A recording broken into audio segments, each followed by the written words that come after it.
Something to note, right? So if you look at this example, right? So I've given you the mean and the probability, right? So the mean actually, unless you generate a very large sample of your distribution, you cannot actually get the mean, but you can actually find the mean because it's a beta distribution. So you can actually, there's a formula, right, for the mean of a beta. And so that's how I got the mean of the beta actually. I think mean of beta is alpha something, right? Alpha beta something, right? There's a I think 17 over 17 plus 24, something like that. So there's actually a formula to find the mean of the distribution. Right, so you can find the formula, but for the probability, actually you can probability of theta is bigger than 0.4 if your theta has a beta with 1724 distribution 1724 parameter. So this one, the probability you can actually get from R. Okay, right. So if we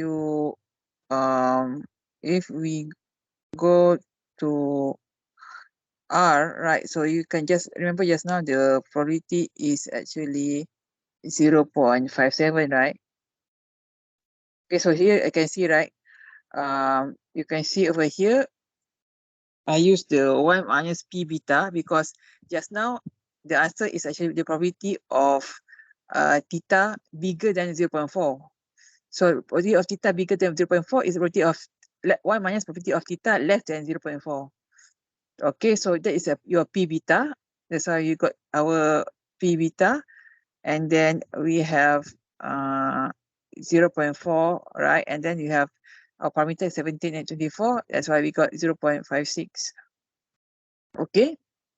Okay, one thing, if you want to find a numerical way to find the mean of the distribution, you can also sample, right? For example, we sample the R random sample of our beta, right? So for example, we sample like a lot, maybe 100,000 or something, right? And then we have our parameter, right? And then we can have the mean function of the mean is find the mean, right? The mean of our so this one is just approximate. You can find the mean of the random sample. Okay, so you can see that, right? So the mean is close to what we calculate by in theory, which is 0.41. Okay, so you can actually I think just now, but in theory also it's also rounded already. So you can see, right, if I generate like 100,000 of the random sample from the beta 1724, then I find the mean of this random sample, then it will actually be approximately similar, the same as the mean in theory. Okay, but this can only be done if you have a very large sample, right? 100,000, 1 million, then your random sample will actually be approximately the same as the distribution. Okay, so you can find the mean and the probability. Okay, and to find the plot, right, as in the plot in chapter 2, so the commands are, right, as I say, right, because your x is between 0 and 1, your x is between 0 and 1. So, okay, so I put 1, 100, right? And then I have my, I start with my posterior, which is 1724, right? I have red, blue, and dark green color. Okay, and you can plot it, so because I don't want to do like just now in the example, right? Because they have, that one is actually you use a what I call it, a loop, so a for loop, right? But you can also just type it out like lines for your 710 is your 710 is your I think 710 is your likelihood, right? And your prior is actually 1115, right? So you have your 1115 is your prior, 710 is your likelihood, right? And then you can plot, and then you can just use the same as you as in the example, right? You can plot, and then if you do this, then you will actually get, right? So you have your posterior, and then you have your prior, then you have your likelihood. Okay, so you can change the line type, you can change the line color, right? And you can put the label there. Okay, right? So this is like example. Okay, how you change the command so you can get the plot in example 2. Okay, so that is the example 2. All right, so let me think. Chapter the part. Oh yeah, when you want to find the quanta, where is?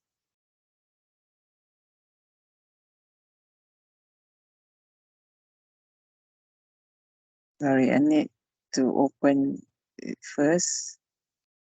Is it? Okay. Oh, all right. Okay. Right, I think was going to break soon. So this part, I think I need to share with you because somebody asked me.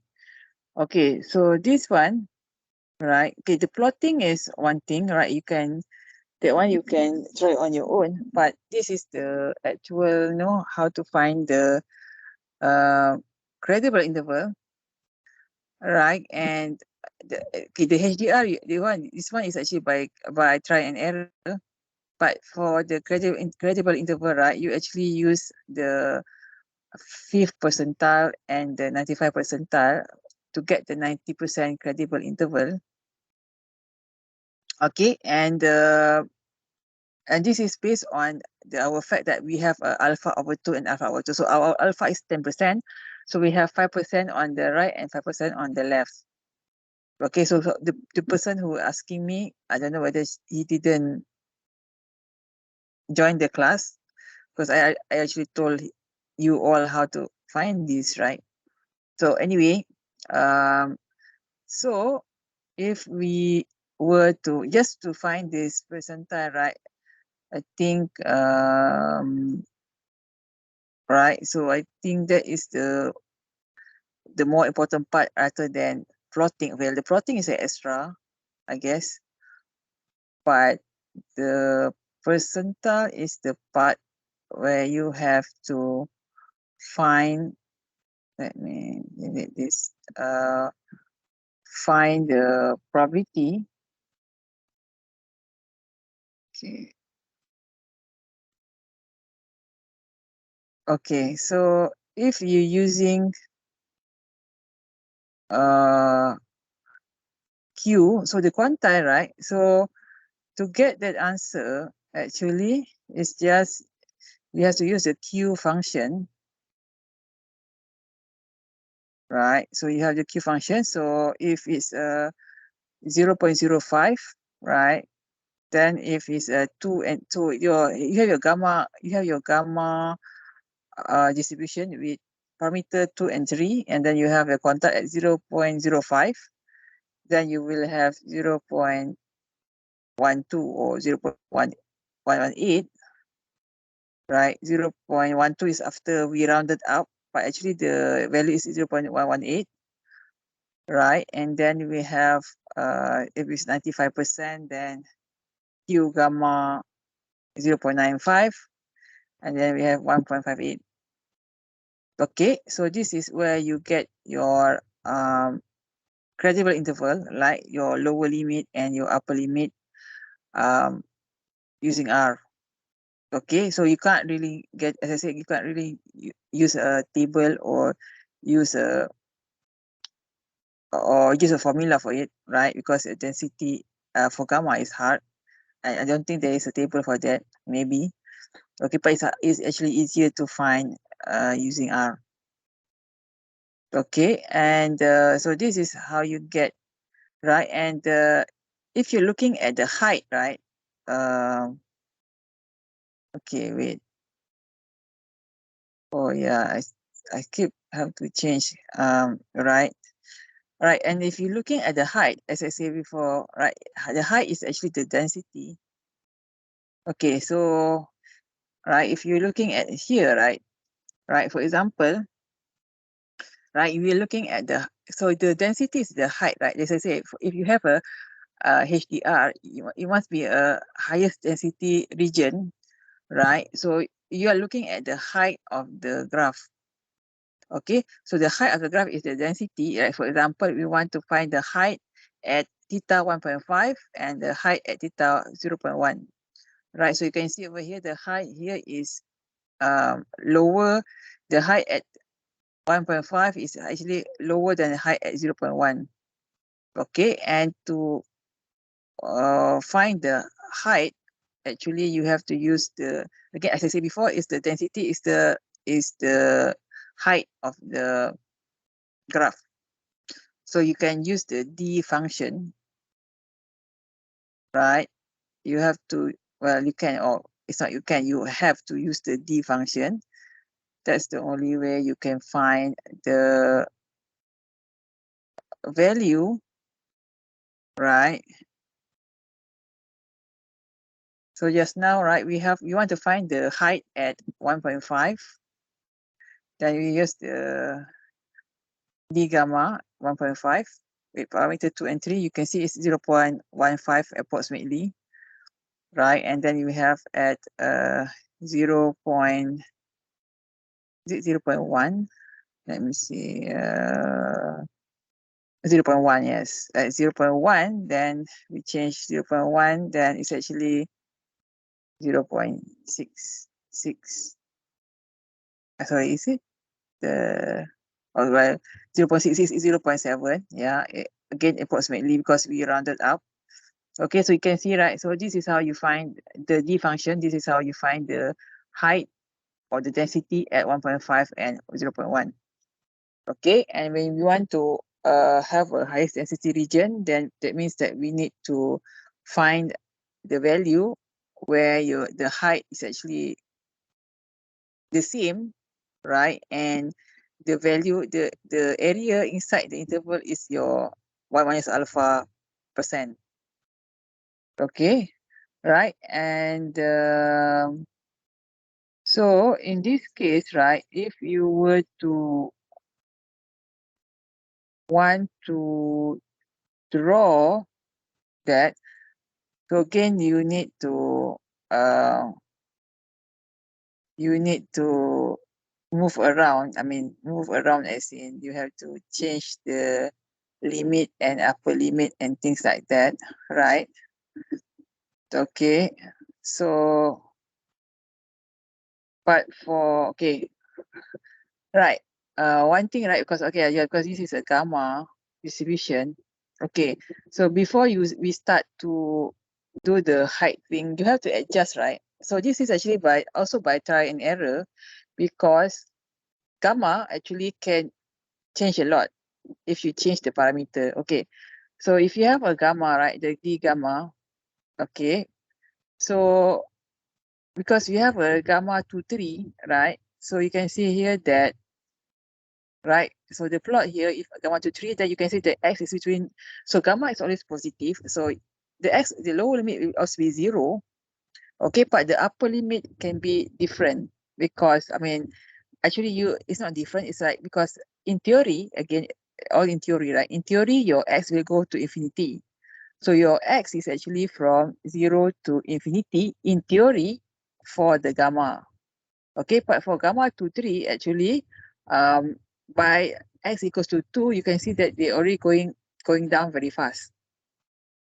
Okay, so this is where I say it's right an error, because if you change, right? If I were to change if you change your x to a different x, right, a different x, right, sorry, a different alpha and beta, your parameter AB, right, for example, maybe, I don't know, 5, 4, 9 or something. Okay, I need to 49, right? If I change it to 49, you can see that the gamma actually changes a lot, right? You can see, right? Yeah, if I have 49, then it's actually by 1, they actually going down, right, over here. Okay, so this is if you're 49, right? And then I think, is it like if this is larger, this is smaller, right? So you can see, right? So meaning that the range of values for your x, right? If you want to plot it nicely anyway. All right, yeah. So you can see, right? If I were to use this is actually gamma 63, right? This is a gamma 63. So if I use a gamma 63, then actually the x will be big, quite large, bigger than 2 here, right? So this is where I say, right, it's a more of a try and error. So meaning that over here, you might have to adjust your x, right? So originally your x is from 0 to 2. This is for the 2, 3, right? So maybe your x will be have to go to 5. So the limit, so you have to change the limit of your x and the limit of the graph, right? So these are, as I said, these are all like playing around. Okay, yeah, I changed to 5. Right, so now it's 0 to 5. Right, so your gamma might be 0 to 5. So if you have different distribution, then your limit of your x and your limit of graph, then you have to play around to actually get it. Okay. Right. Okay, so now we are really going to stop for breaking fast and praying. Okay. So now I'm going to really give you the exercise. Wait, let me share. The exercise is actually to get this plot, this one, right? This plot, how to get this plot for the gamma 2, 3, right? And the HDR, if you want to move it, right, you can move your graph like this. And then to find the probability between so you have to find the probability between the lower limit and upper limit, because we want to make sure that it's actually 90%, right? So you have to find the lower limit and make it larger, right? The lower limit and the upper limit, the probability is actually roughly or approximately 0.9 or 90%. Okay, so this I will leave it the time for you to do your exercise. Okay, and we'll discuss after the break. And